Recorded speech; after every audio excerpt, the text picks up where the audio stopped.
Alhamdulillahi Rabbil Alameen, wassalatu wassalam ala Rasulil Kareem, wa ala ali wa ashabi, wa man istanna bi sunnatihi ila yawmiddin.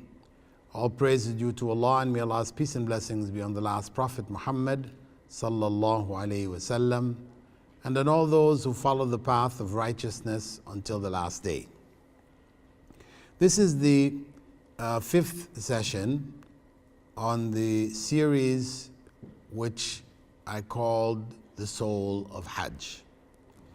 And in this series, we began with the concept of Hajj. Then we looked at the elements of Hajj, as each element became necessary to be understood in order for the sequence of Hajj to complete itself. We're not doing it step by step for a person making Hajj. We said that there are many books available which deal with the step-by-step rites of Hajj. Among the best ones, is the one by Davies from South Africa. I think it's called Getting the Best Out of Hajj or something like this. But it's quite excellent, and there are many, many books available. That the focus of this series was more to understanding the concepts behind the rites themselves, which is a general principle we said is necessary for understanding Islam itself.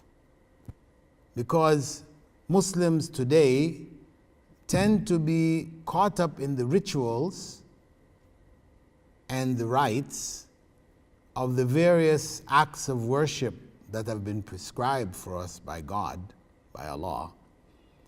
But the spirit behind them and the goals for which they were prescribed are non-attainable or non-understandable. They're not understandable. People don't really understand what they are. So they're just doing the rites and the rituals, believing that somehow these rites and rituals, even though not understood, would earn them reward. So the essence really of the Hajj, like the essence of Salah and other rites that have been prescribed for us, is missing, and because of that, those acts are in fact not rewardable. We don't get reward for them. They're missing. That's why some people, as the Prophet ﷺ said, would make salah and nothing of it would be recorded for them. They would go through the acts of salah. They would have made wudu, they stood up, said Fatiha and everything else, but nothing is recorded for them. Some people 50%, some people 20%, some people 0. So similarly, Hajj. There are people who go to make Hajj and they come back with minus. They not only fail to gain the blessings and the rewards that Hajj have, in fact, they come back with sins on their shoulders. So we were looking at the Ihram, which is among the first things that we are obliged to begin with. When we reach the boundaries, we call the mawaqit, and we talked about the mawaqit. And we talked about going into Mecca and tawaf and sa'i and ending the Umrah, if we are making a combined Hajj and Umrah together, or we're just making Umrah, ending it off with the shaving of the head. Then on the 8th day, that is tomorrow, people are required to go back out to Mina.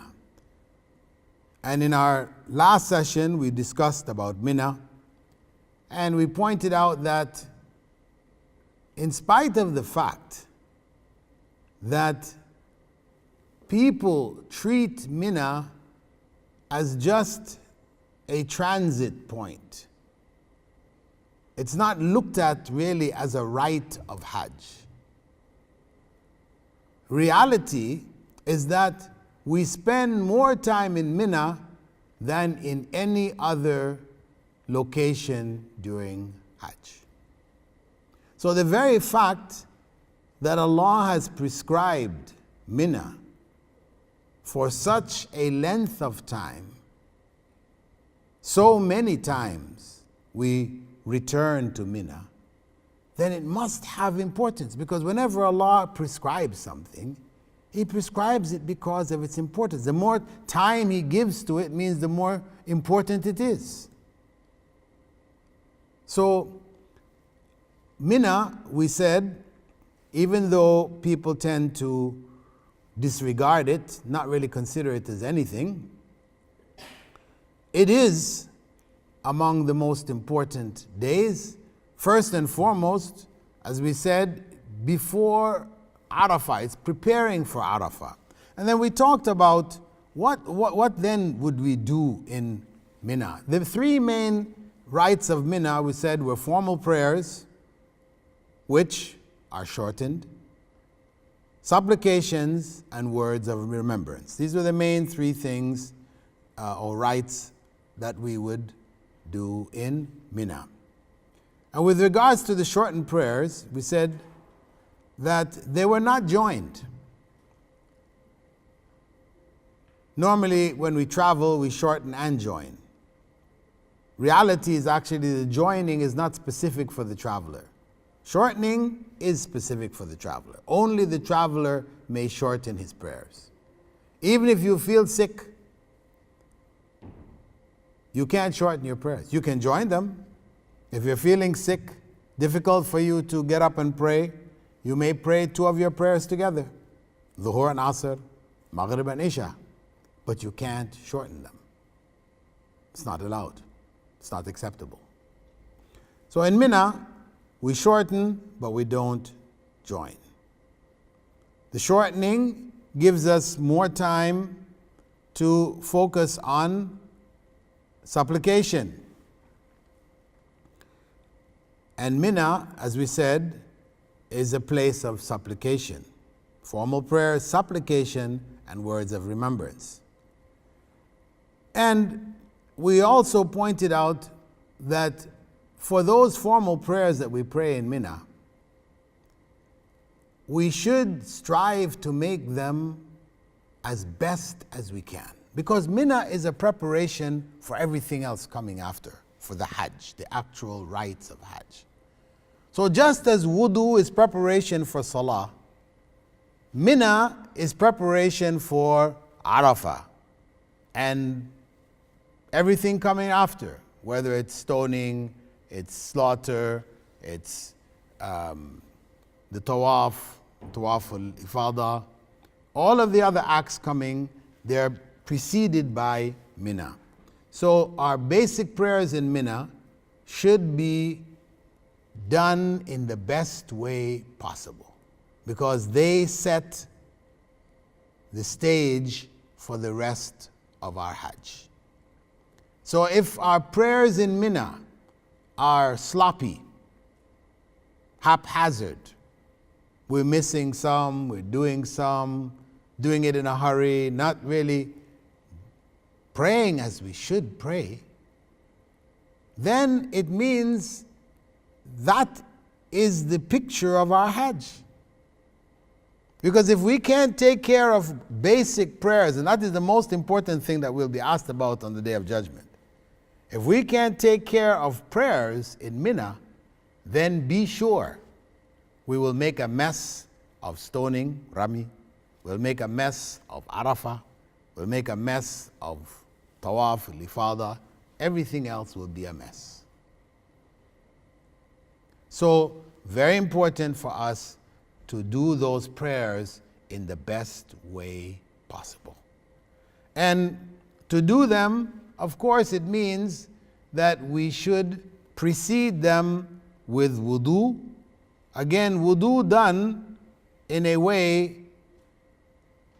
which is in accordance with what the Prophet ﷺ prescribed. Because he said that wudu purifies. We're seeking, our goal from the Hajj is salvation. Everybody knows that the biggest reward is that we come back home from Hajj pure from sin like the day we were born, as we talked about in the very beginning. So this is the huge reward that comes. A person who is purified of sin is a person who is ready for paradise. They have been prepared for paradise. So purification from sin is a key thought that we should have throughout the rites of Hajj. Purification from sin. And the Prophet ﷺ said that when we make wudu, our sins drop off from our bodies with the water which falls from our limbs. He said that. It's kind of unimaginable, difficult to fathom how your sins can drop off from your body with the water drops that fall away. But the Prophet ﷺ informed us that with information he got from Allah. So though we may not be able to grasp how that is, we accept it.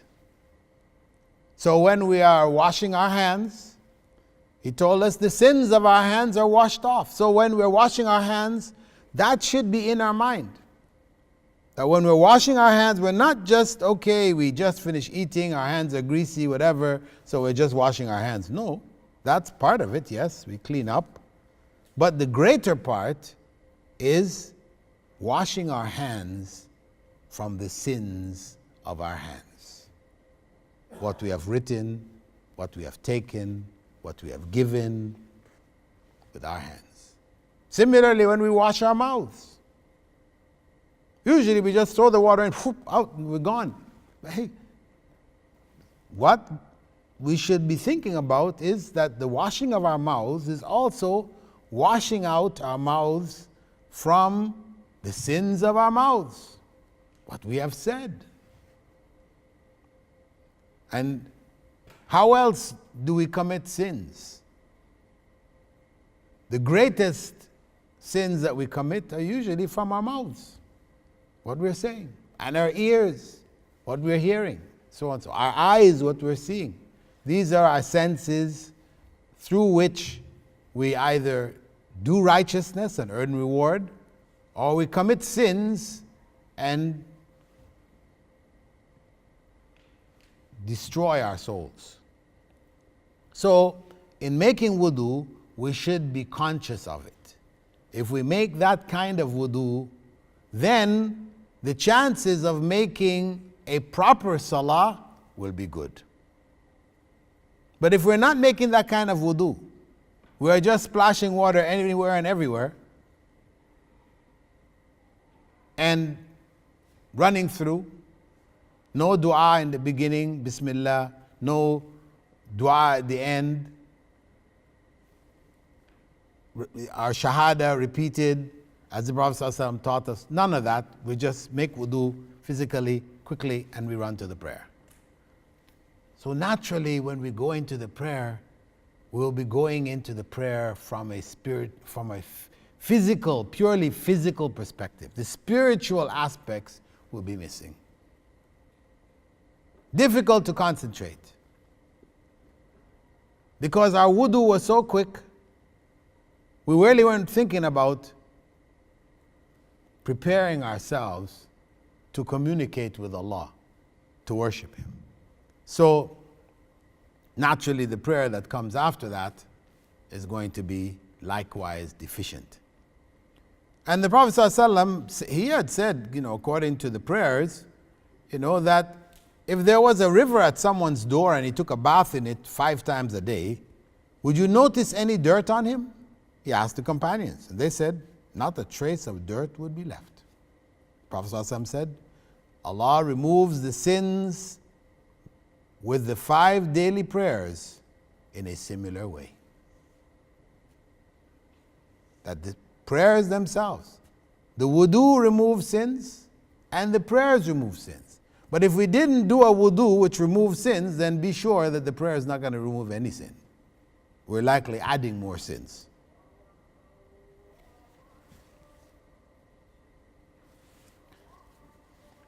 The Prophet ﷺ also said, the 5 daily prayers and Friday prayer to Friday prayer erases the sins between them, as long as one avoids major sins.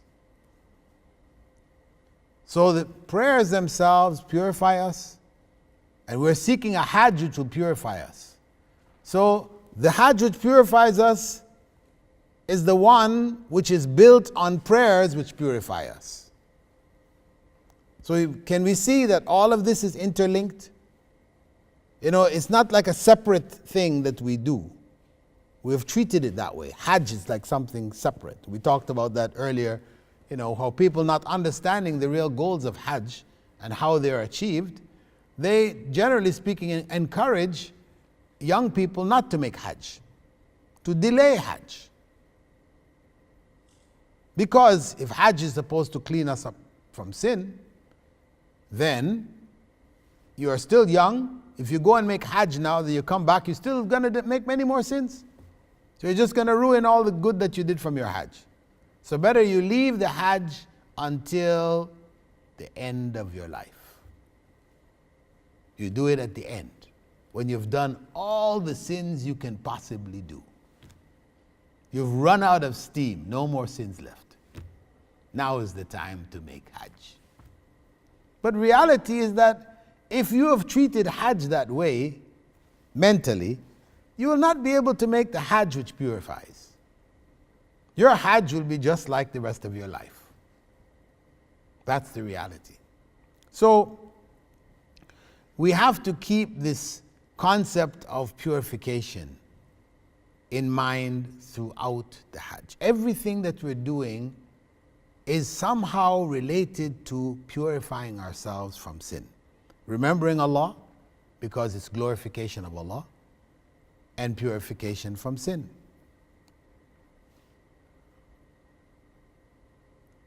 And we spoke about tahajjud and witr that should be done during Mina. And this is a time, normally in our day-to-day life, who prays tahajjud and witr? Very few people. Very, very, very few people. But in Mina, at least there, we have the chance, we should pray our tahajjud. We have no excuse. Back home now, here we are, we're busy, so many other things, we've gone to bed late, we have to get up early for work, whatever, get up early to get the kids to school, whatever. So we have all these excuses not to do tahajjud. But now in Mina, what else do you have to do? You have that time. So Mina shouldn't become just time to kill, as they say. You've just got this excess time, you got to use it up. So you figure out one way or another, either by chatting with other people, talking about whatever,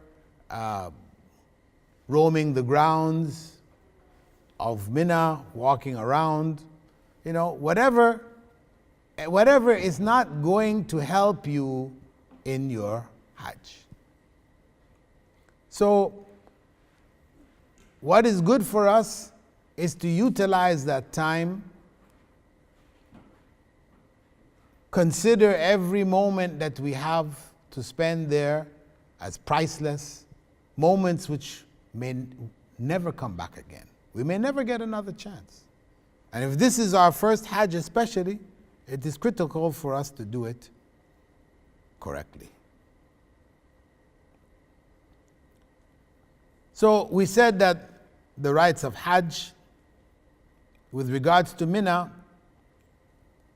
continue throughout the rest of the days of Hajj.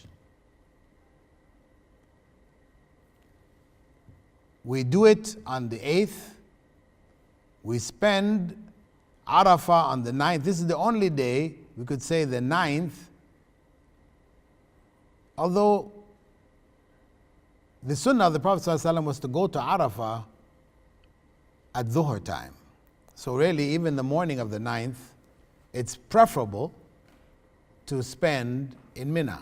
So basically, we're in Mina on the 8th, we're in Mina on the 9th, we go back to Mina on the 10th, we come back again on the 11th, the 12th, the 13th. Virtually every day of Hajj we spend in Mina. So we should ensure that the time spent there doesn't become spare time, but becomes valuable time.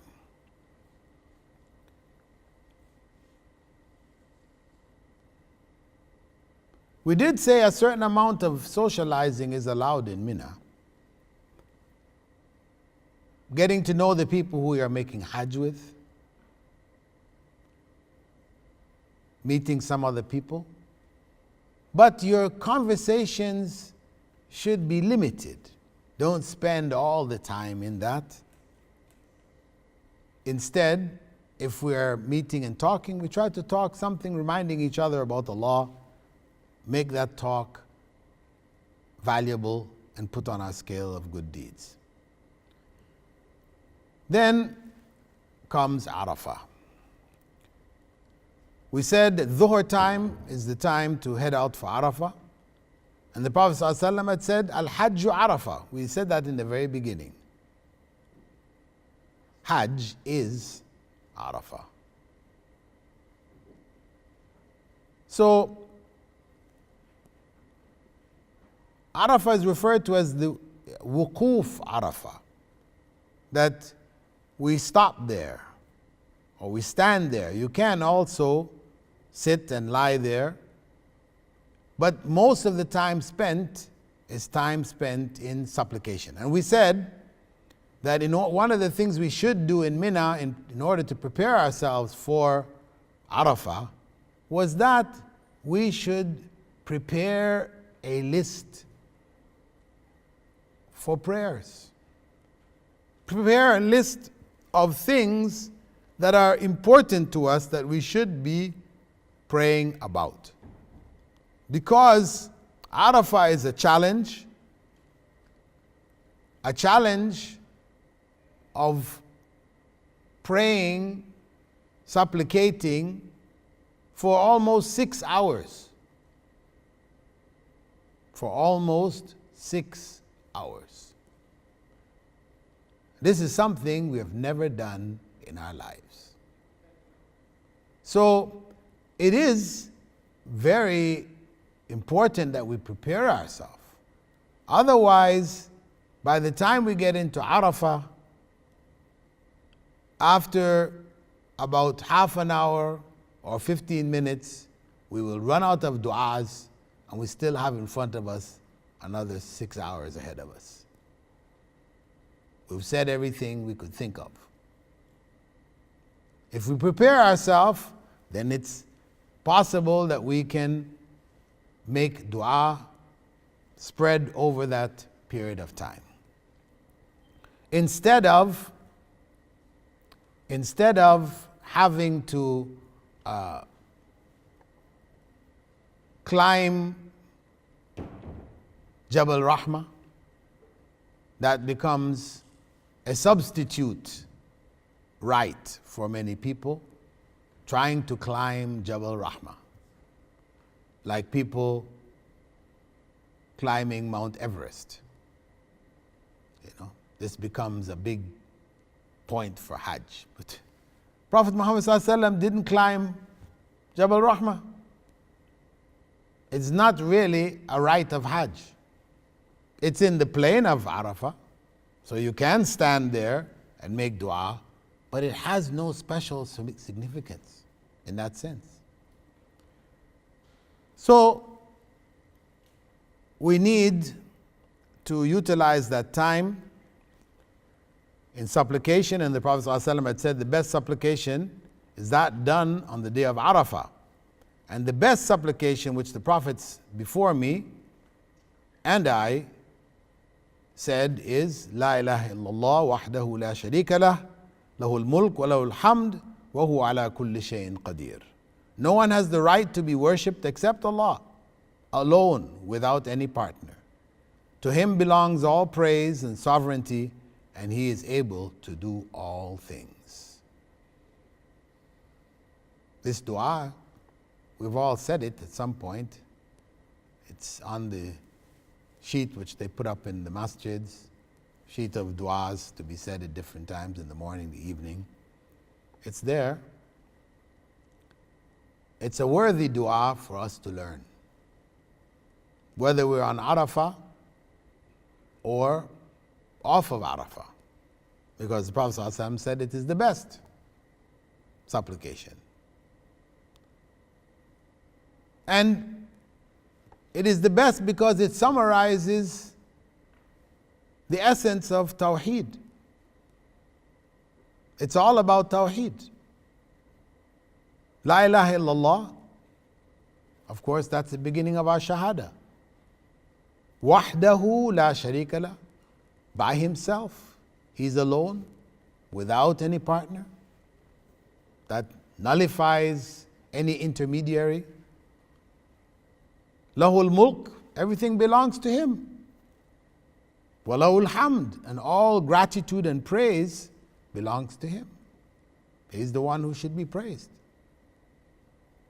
And He's able to do all things. That whatever He's instructed us to do, we should strive to do. And whatever we are faced with, whatever difficulties, trials we're faced with in life, we should never let these things be excuses for not doing what Allah has commanded us to do. Because whatever reason we come up with why we don't want to do or why we're not going to do what Allah commanded us to do, whatever reason, it has to do with the dunya, things that we want to get from the dunya. And Allah says He is able to do all things. So all those things we want to get, He is able to get them for us. That's the bottom line.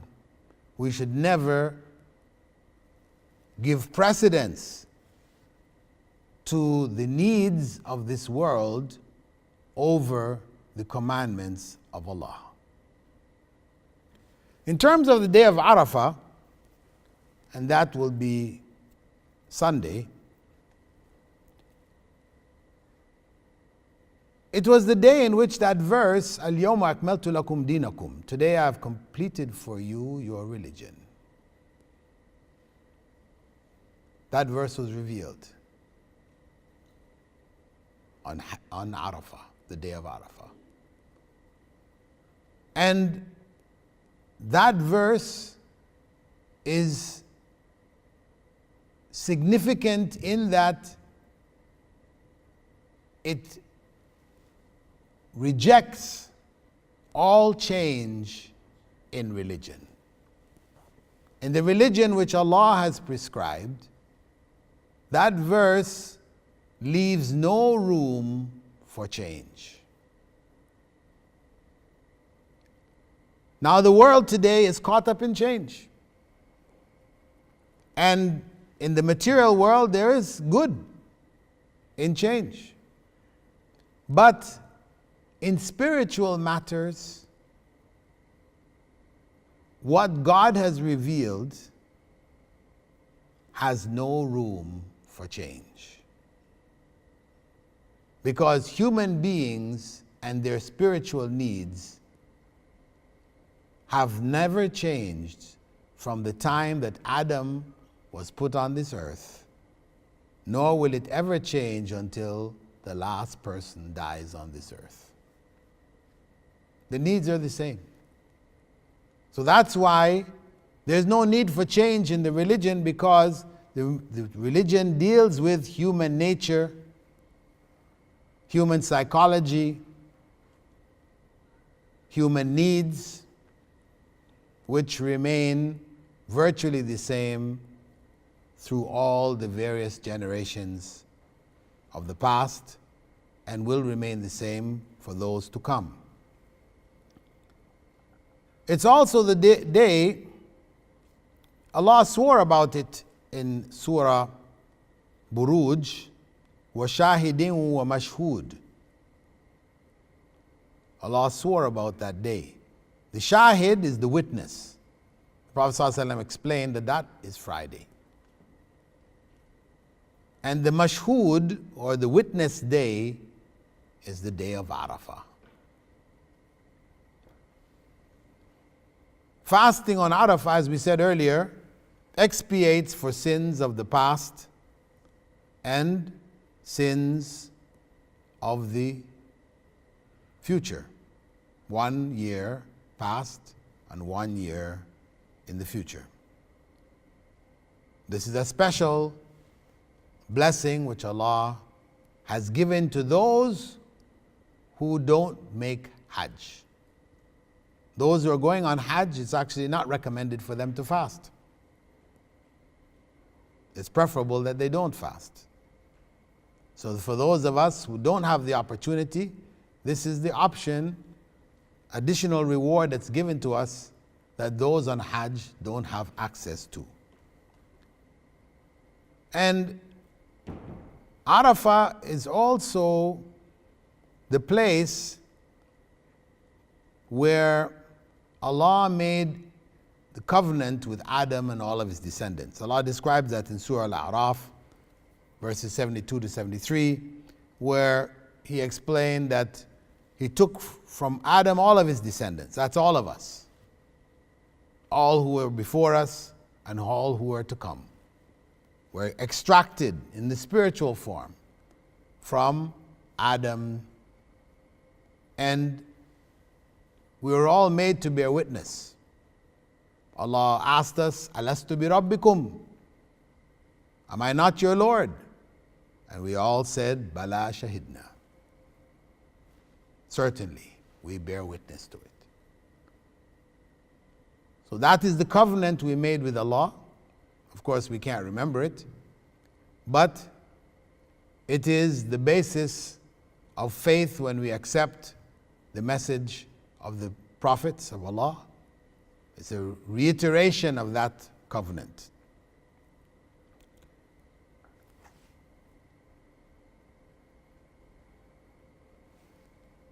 As we said, in order to give more time for supplication, the prayers were shortened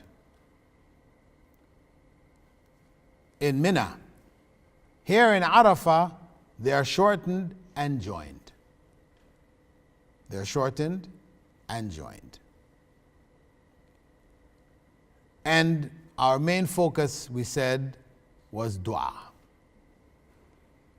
And when we think of dua, we should think of dua and qadr.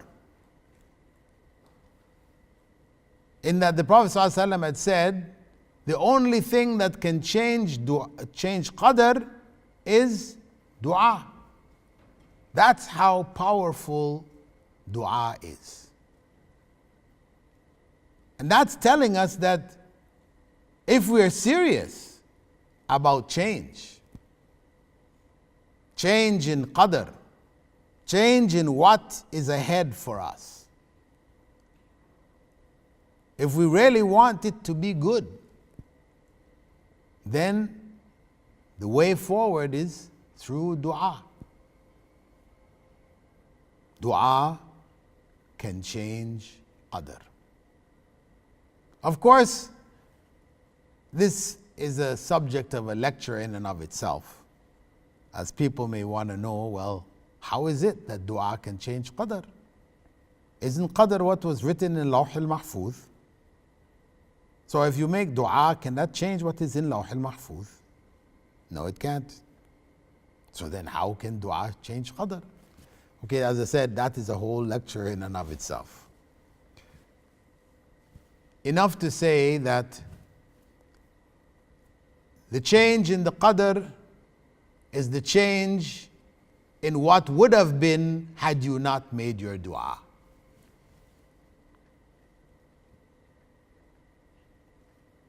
Yes, it's all written. If you didn't make your dua, what happens was written. If you did make your dua, what happened instead of that is written. Leave the house to Allah. The point is that dua changes qadr.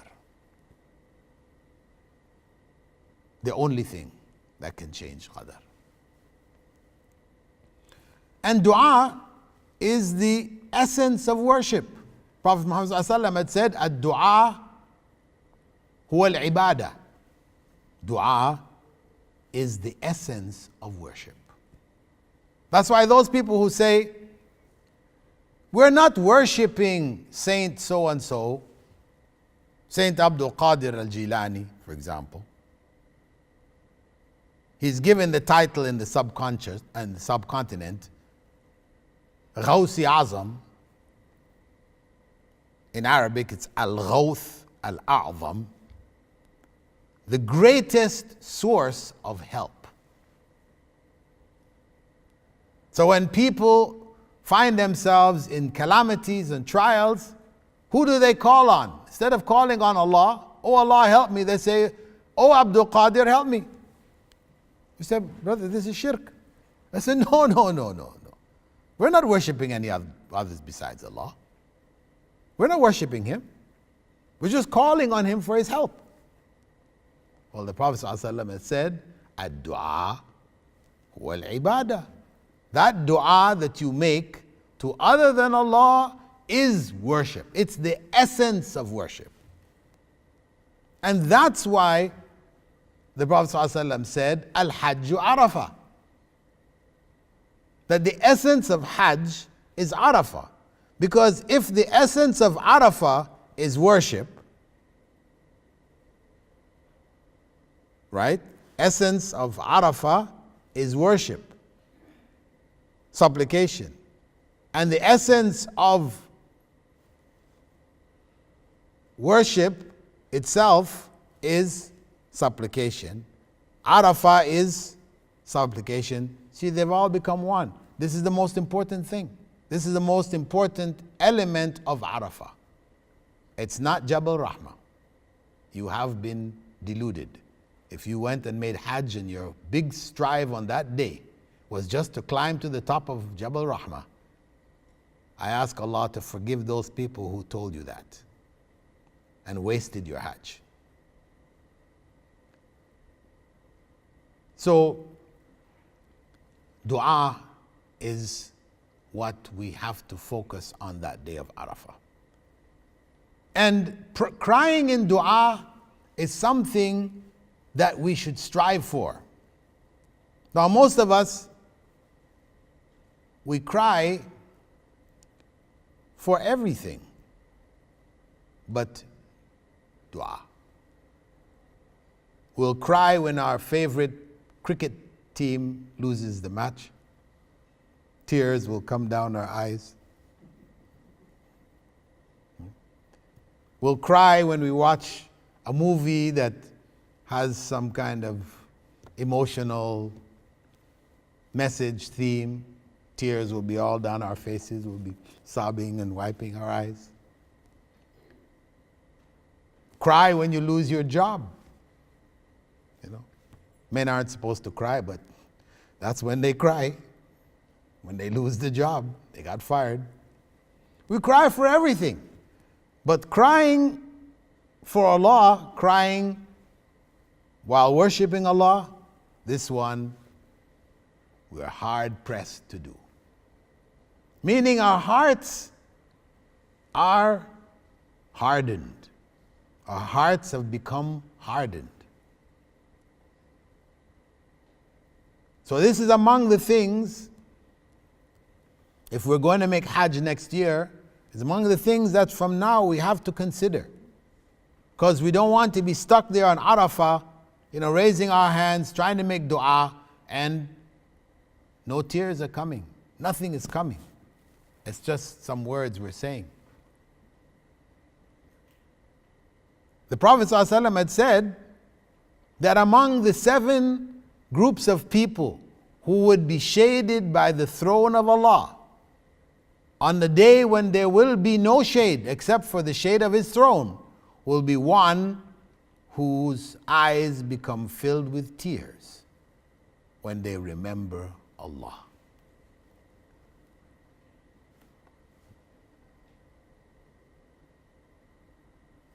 This is from the lessons and the preparations of Arafah.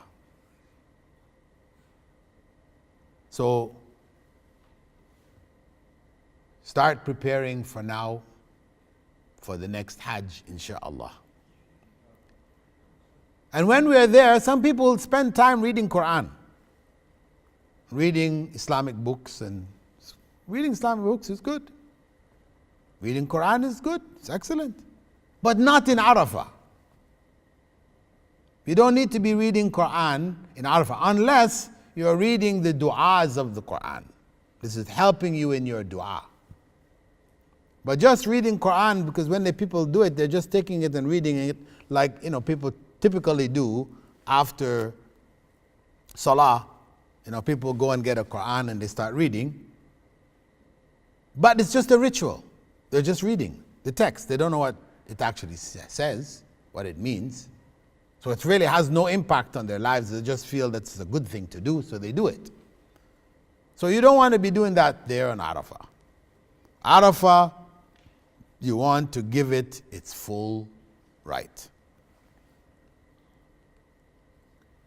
From Arafah, we leave for Muzdalifah.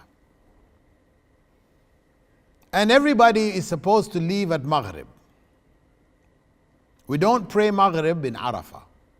But you'll find some people staying back there and praying Maghrib there. But actually this is wrong. It's incorrect. It's violating the Hajj of the Prophet ﷺ. We are supposed to delay Maghrib and pray it along with Isha in Muzdalifah. That's what we're supposed to do. In the past, the crowds sometimes would be so dense that you don't make it to Muzdalifah. The buses, so many that people get stuck on the bus. You end up having to pray there, sitting in the bus, or if the bus is not moving, you get out and you pray in the grounds. Hopefully you have reached at least some of the area of Muzdalifah. Because Muzdalifah is really just a transit point to Mina. It's between Arafah and Mina. The sunnah was to delay Maghrib and pray it along with Isha in Muzdalifah. And in Muzdalifah there are no tents. There are no tents. People just take mats. It's just a place to rest your head. You lay down when you're there and remember Allah and sleep. What's required of us there in Muzdalifah is that we try to do it according to the way of Rasulullah sallallahu alaihi wasallam, because that's the whole point, that throughout the Hajj, at each point we have to try to do as the Prophet ﷺ did. He said, خُذُوا عَنِّي مَنَاسِكَكُمْ. Take your rites of Hajj from me. The way I did it, do it. So what he did was he joined his Maghrib and Isha and he slept there. Some people say, well, we want to stay up and do tahajjud, but we have no record of the Prophet ﷺ doing tahajjud there. He slept. Because Muzdalifah is also preparation now for the heaviest day of Hajj. The 10th day. Eid al-Adha. That's the day we have stoning, slaughter, tawaf al-ifada, so many different elements on that day. The most intense day of the Hajj. So, to be rested is far better than to stay up all night in prayer, and then the morning you're tired, you're sleepy, you're falling asleep, now you have to go and stone, and what's involved in stoning, we'll talk about that. You're not properly prepared, stoning becomes a trial for you. And Tawaf al-Ifada becomes an even bigger trial. So we follow the sunnah of the Prophet ﷺ, try to sleep as he did, making the du'as before going to sleep. Some people, instead of sleeping, they spend the night finding stones. You'll see them climbing the hillsides there and with objects, chipping away at the hillsides, trying to find and create stones that they're going to gather up. 49 for the next 3 days, or 70 for the next 4 days. Then they'll carry these bags of stones with them. And of course, in the crush and thing of the rites of the next day, you'll find people's bags fall and the stones are all over the place and they're scrambling trying to find the stones and get it back in. So as I said, instead of spending the time trying to collect pebbles, the sunnah was to rest. On the way to Mina, the Prophet ﷺ had told Abdullah ibn Abbas to collect some pebbles for him. So this was the sunnah on the way into Mina. And from Mina, sufficient. Muzdalifah is not a place for collecting stones. But if you did collect your stones from there, the issue of where you actually collected them is not important. Not important in the sense that your Hajj will not be violated even if you collected the stones from Arafah. Even if you brought the stones from your country with you. But this is all unnecessary things to do. There are plenty of stones there, though you'll find people getting stones and washing them and doing all kinds of stuff. So people become obsessed with these stones. But the Prophet ﷺ, his approach was very simple. He asked Abdullah ibn Abbas to collect some, and he looked at them and he confirmed the right size, because making sure they were not too big, that they would hurt people. So in Muzdalifah we should stay until the morning and pray Fajr there, although concession was given for women and the old to leave after midnight to avoid the crush of the crowd.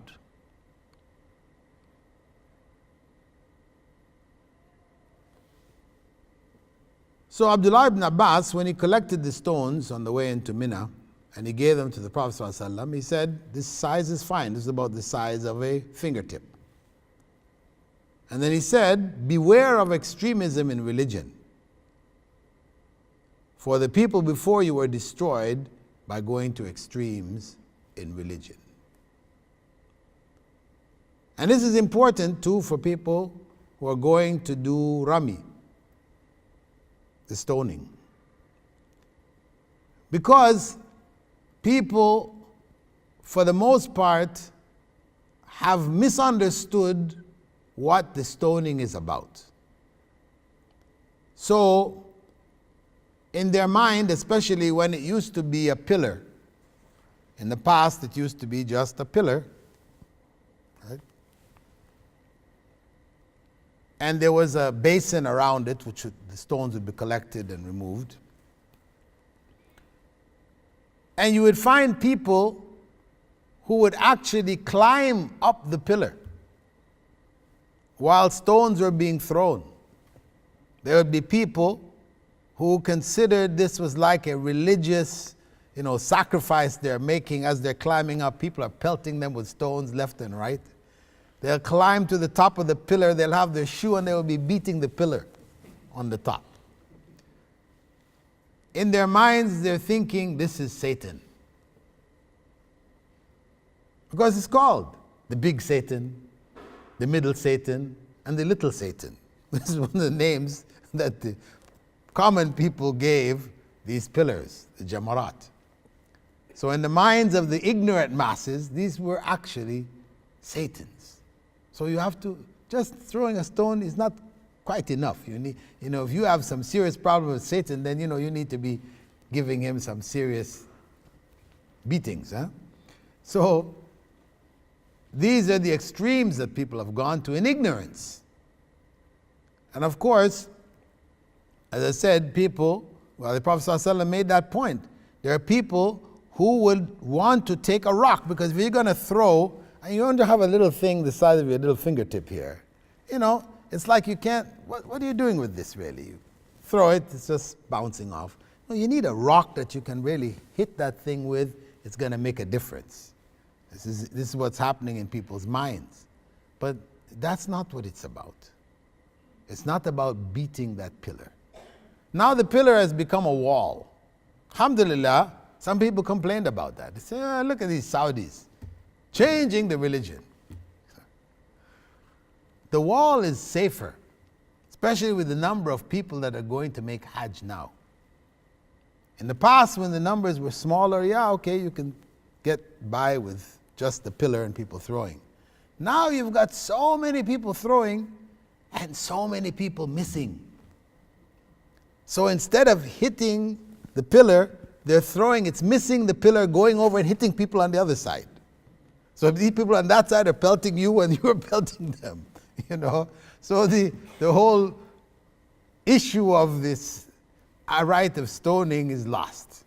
We're hurting each other. People come away from there with blood streaming down their faces, and it's very, very sad.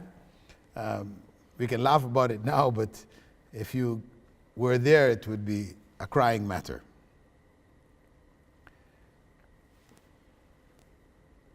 The time is before midday on the 10th, after we have left Muzdalifah. We've gone through Mina. In going through Mina, you can drop off whatever you had taken with you to Arafah. You can drop it off there. You can refresh yourself, even change your ihram, whatever, and head out for the stoning, right?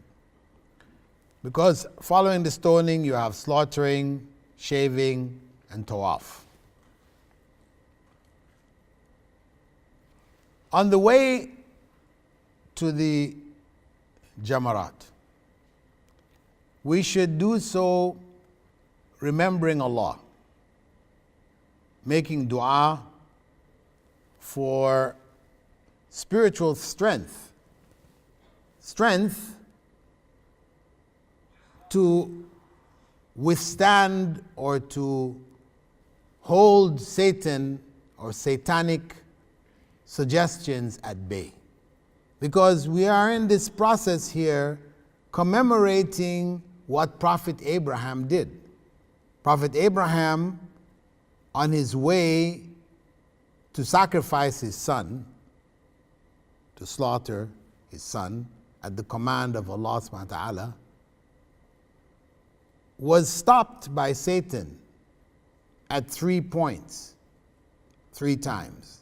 He was stopped, and Satan tried to dissuade him, discourage him from going to slaughter his child at the command of God. So when we are going to do the stoning, we are repeating what he did in commemoration of his willingness to sacrifice what was most valuable to him. So this is what we should be going there having in our mind. And the Prophet ﷺ had said, إِنَّمَا جُعِلَ الْجِمَارِ رَمْيِ الْجِمَارِ لِإِقَامَةِ ذِكْرِ اللَّهِ. Casting pebbles at the pillar was to establish the remembrance of Allah. So it's about remembering Allah. Remembering Allah in this sense here, remembering that we should be prepared to sacrifice whatever we have for the sake of Allah's command. Because whatever He has commanded us to do is ultimately what is best for us. When we start to stone or to pelt the location called the Jimar or Jamarat, we should stop making the talbiyah that we had been saying during the Hajj, labbaik Allahumma labbaik. At this point, we stop. And with each throw, and we only need to take 7 with us, with each throw we say Allahu Akbar. Allah is greater. Greater than whatever stops us from doing what He has commanded us to do. So this is symbolic of the soul's opposition to and rejection of evil. And it indicates our own personal commitment to obey the commands of Allah subhanahu wa ta'ala. And the Prophet ﷺ had said, as for stoning the pillars, for everyone or every stone you throw, a major sin from among the deadly sins is removed. One major sin with every stone is removed. So again, the issue of purification. This constant recurring theme throughout the various acts of Hajj. At the end of this first stoning, there is no dua. You will see people standing and making dua. But this is actually done not on this day, it's done later. At this point, from here, we should just proceed to make the slaughter. In the past, that's what we would do. Now, there's no animals to go and choose. When I went to make Hajj for the first time in 1975, 76, we had to go to a place where they had, in Mina, where they had the goats. You choose the goat and you slaughter. They were slaughtering and dropping the bodies there, so you had to be stepping over bodies, dead animals to get to the one you wanted. It was a whole trial. Now you just buy a coupon, and the slaughter is supposed to take place on that day. Some years back, it was possible to make arrangements through certain companies to do the slaughter, but now it's just a coupon. And that's made things simpler on one hand, because trying to do it on your own at that time is quite a trial. And wastage is reduced, because then the animals are slaughtered, they are packaged, they're sent out, as support aid to various needy countries. They're tinned. But the key to remember, at least we have that intention when we buy the coupon. It's good to have the intention of the slaughter. And Allah judges your act of buying according to the intention that you have in purchasing that animal for slaughter. So what we should be reflecting on, again, is further commemoration of Allah giving Prophet Abraham an animal in the place of his son. That what may have seemed like an impossible trial to deal with, we went ahead to try to do it as Allah has commanded us. Allah gave another way out. As Allah said, وَمَن يَتَقِ اللَّهَ يَجْعَلْ لَهُ مَخْرَجًا. And whoever fears Allah, trying to do whatever He has commanded him to do, Allah will open a way out for him. That's the case of Prophet Abraham and Prophet Ismail is classical. And of course, this is reiterated in the statement of the Prophet ﷺ, you have not truly believed until Allah and His Messenger become more beloved to you than all else.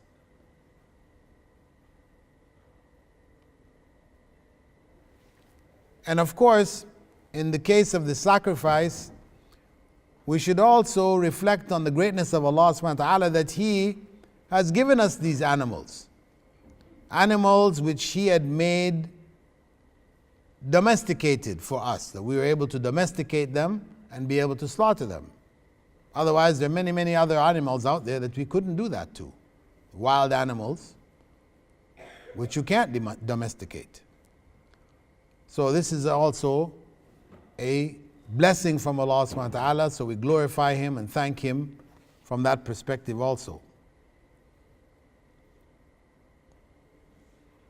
And of the rites on the 10th is shaving, and that comes after the slaughter and after the stoning, or it could come after the tawaf, as long as you do 2 of the basic 3 acts of that day, you can come out of your ihram.